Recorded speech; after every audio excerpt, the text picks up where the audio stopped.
Dobar dan, dobri ljudi i oni malo manje dobri. Evo nas u najavi 11. kola HNL-a. Hajduk gostuje u Gorici, tako da evo, ako računamo kup, ovo je 4. gostujuća utakmica Hajduka za redom. Ostaje iza toga još jedna u prvenstvu, jedna u kupu, tako da će biti sve skupa 6 gostujućih utakmica prije nego što ih opet vidimo na Poljudu i naravno da svi jedva čekamo, više je preduga ova pauza bez Poljuda da otiđemo pogledati utakmicu, ali s druge strane i nije toliko loše, neki mir, jednostavno Poljud nosi svoj pritisak, a ovako ne kažem da nema naših navijača na gostovanju, dapače, opet je to domaćinska atmosfera, opet je to ko na Poljudu, praktički skoro cijeli stadion za Hajduka, ali ipak je očito nekako drukčije, manji pritisak, manja tenzija kad su te utakmice gostujuće, pa tako i u Gorici se isto očekuje veliki broj naših navijača i ogromna podrška Hajduku, kao što je sve utakmice koje igramo vanka, i nadam se da će biti dobro kao i u Puli. Evo, opet se dogodilo čudo ove godine, drugi put Hajduk nije dobio najveću kaznu zbog navijanja, tako da puno toga se minja, puno toga je drukčije nego prijašnjih godina, pa vidit ćemo na kraju šta će biti u cijeloj toj priči. Naš trener je ima konferenciju za novinare, zato i radimo ovu najavu da malo rezimiramo sve to i da najavimo tu utakmicu. Znači nemamo Livaju, to sam i pretpostavlja, načuo sam da je obnovio ozljedu i definitivno ta obnova ozljede znači samo praktički isto ono što je značilo na samom početku, znači 102-3 tjedna i nadam se da se ovaj put neće krenuti ranije, jer ako si ti na trening osjetio bol, to opet znači samo da je ruptura se proširila, tako da to nije bilo dobro i jednostavno treba istrpiti, treba odraditi fazu mirovanja da bi se ušlo u rehabilitaciju kako treba i nadam se da će ovaj put to biti kako treba i da Livaju već imamo tamo u Koprivnici, znači da će do onda sve to biti sanirano i dovedeno u red. Evo sad ni ne trenira Livaja sa prvom momčadi, nadam se da će kreniti znači kad se oni vrate iz Gorice. Isto tako nema Karačića, nema Dijala i nema Brajkovića, te što znamo Skelina već duži period, to nekako ni ne govorimo svaki put, jer nema potrebe, jer je njegova ozljeda duža, ovo su ajmo reći kraće ozljede igrača, što očekujemo svako kolo se mogu vratiti, mogu ući ispast, tako da to je prilike to. Znači, kako je i sam trener rekao, sad ne znam odakle početi, ne bi tija davati više važnost Toniju Biliću, a opet ne moš, s obzirom da govorimo o presici Hajduka, ne spomenuti to, jer jednostavno sva od 7 pitanja su 4 bila njegova, od ta 4 su 3 bila krajnje degutantna, a 4. je bilo na rubu pameti, tako da jednostavno čovjek ne može na sve to se ne osvrniti, ali pokušat ću nekako kasnije se tom dijelu posvetiti, jer nije to jedina spodoba koja je opet radila svoj cirkus u klasičnom stilu kako ga radi već godinama. Idemo sad proći ovaj dio s trenerom, pa ćemo se na taj dio osvrniti. Znači, kao smo rekli, nema Livaje, znači opet smo u tim nekim postavkama u kojima smo bili, nema ni Karačića, tako da praktički možda nastupimo u sličnom sastavu, isto ne možemo, jer Pajaziti ima 4. žuti. Moje očekivanje je da će tu doći samo do klasične rotacije Hugo Pajaziti i da se apsolutno puno od toga neće mijenjati. možda neke sitnice, ofanzivno, defanzivno, ali ovo sve ostalo bi trebalo biti više manje slično. Možda će nekakvu adaptaciju trener napraviti na samu Goricu u odnosu na Istru, ali to će više biti finese nego što će biti neke krupne stvari, jer i sam trener navodi da je to ono gdje on želi ići, nogomet kakvi želi igrati, svoju prepoznatljivost, imati svoj identitet i tako dalje i tako više, tako da znamo šta Garcia gaji, čemu će teži, to mogu biti samo neke sitnice koje će više se prilagoditi nekim igračima Gorice nego što se prilagođava nekim drugim igračima Istre, tako da će to doslovno biti detalji. Hoće li biti Hodak odmah, hoće li ga se baciti i drugu utakmicu u vatru, pretpostavljam da hoće, ili stvarno pruža dobru utakmicu, ne bi bilo potrebe ni razloga, jedino nekakvi umor ili nekakva želja da se mladog igrača ne potroši odmah, pa možda nešto u tom smjeru se napravi da on ne bude, ali mislim realno je za očekivati da Hodak bude isto u prvih 11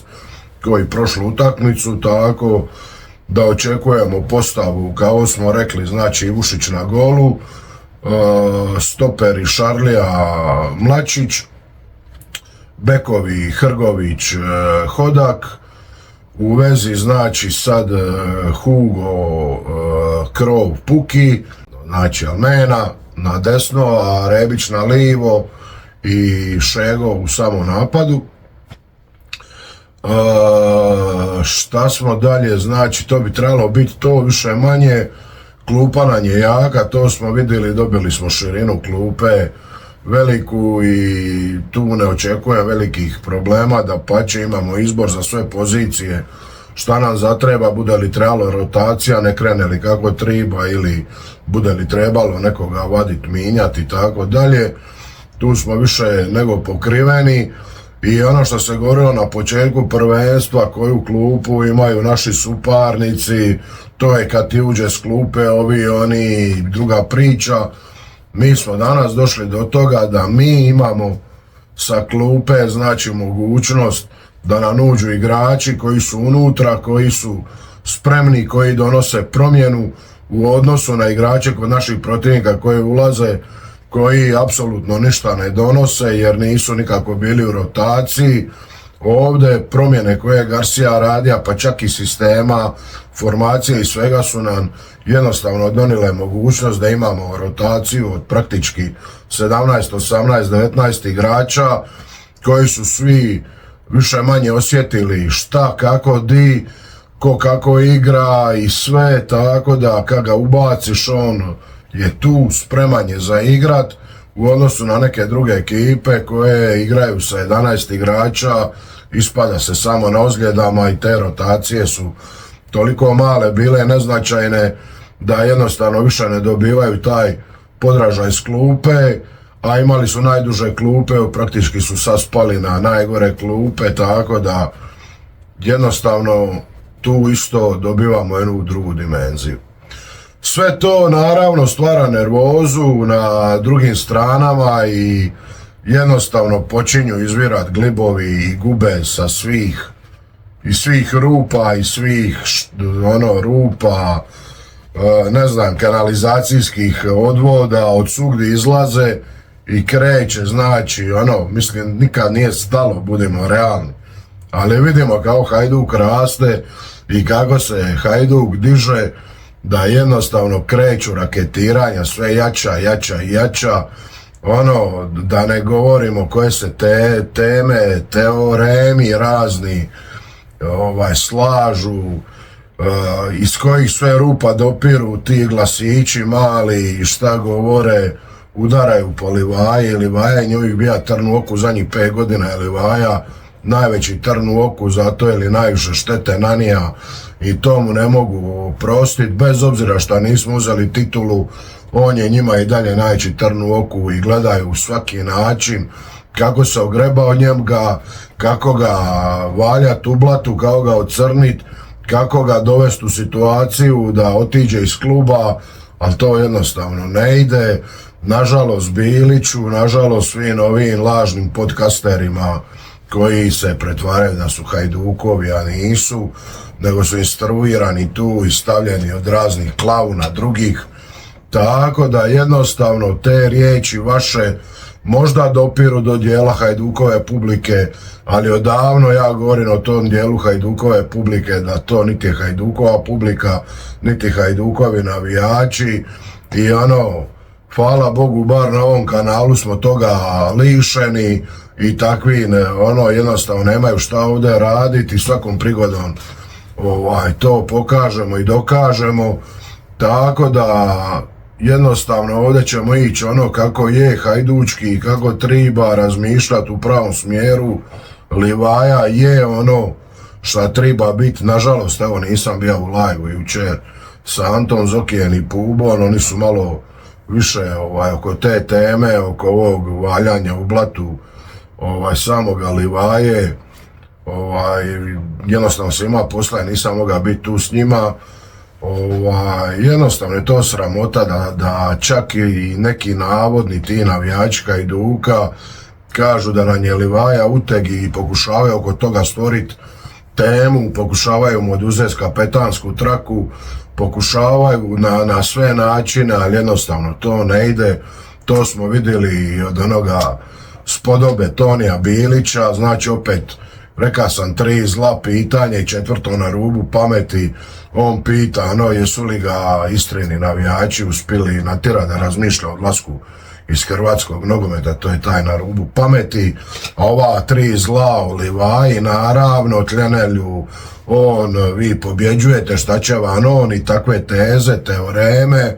je li spreman, nije spreman, kad je čuo da nije spreman, pa šta i da je spreman, ne treba vam tako, to se ide sve u tom smjeru, ali jednostavno bi trebalo iz Hajduka reagirat ili mu ograničiti pitanja koji svi ima, znači svi imaju na 1-2 pitanja, neka mu postavlja prvi, nije bitno, ali ne može se pretvoriti u konferencija, u njegov cirkus. Onda s druge strane imamo Šticu koji opet stvara teorije, teoreme, imamo sve ostale ove glibove koji su poslije konferencije, pres konferencije našeg trenera izvukli naslove, znači Livaja nije spreman, mora se vratiti u formu, mora trenirat, a naš trener je to rekao normalno u kontekstu da je čovjek ozlijeđenih iza ozljede, da mora se vratiti treninzima i spremanju, jer ga nije bilo dugo. Oni su to izvukli kao da je Garcia rekao kako Livaja nije spreman i kako treba trenirati da bi uopće došao u momčad. Nisu kao lagali, ali su izvukli iz konteksta kao i uvijek njegove riječi i od toga stvorili naslov kako bi dobili clickbaitove i taj glib ide dalje i nestaje. Evo vidjeli smo neki institut nogometa izvuka da je Dinamova akademija iznad Hajdukove akademije, osim 1-2 igrača što je Dinamo izbacio zadnjih 10 godina, baš me zanima koji su to igrači iz njihove akademije, osim Guardiole koji je izašao, jer sve ovo ostalo nema veze s njihovom akademijom. Tako da to je jedan cirkus, jedna smijurija. Uz sve ovo što smo vidjeli uz finale Lige prvaka naše akademije i sve igrače koje smo izbacili minute, samo prošlu utakmicu 6 igrača ispod 22 godine je igralo u Hajduka, bez obzira što od tih 6 su 2 nisu iz naše akademije, 4 jesu. Koliko je igrača do sad prodano iz te generacije i jednostavno takvi narativi u kojima se priča da je ova akademija lošija od ove je smiješno, jer jednostavno ne vidimo te igrače koje oni izbacuju. Ne vidimo niti jednog igrača u njihovih prvih 11 iz te akademije i tako dalje i tako više, da ne idemo u dubine i dubioze. Ne znam kada je zadnji put igrač prije Guardiola, poslije Guardiola igra iz njihove akademije u prvoj momčadi zadnjih 10 godina, ali eto, oni su bolja akademija od nas i to debelo bolja, ne znam po čemu, ali to je tako, takvi su narativi.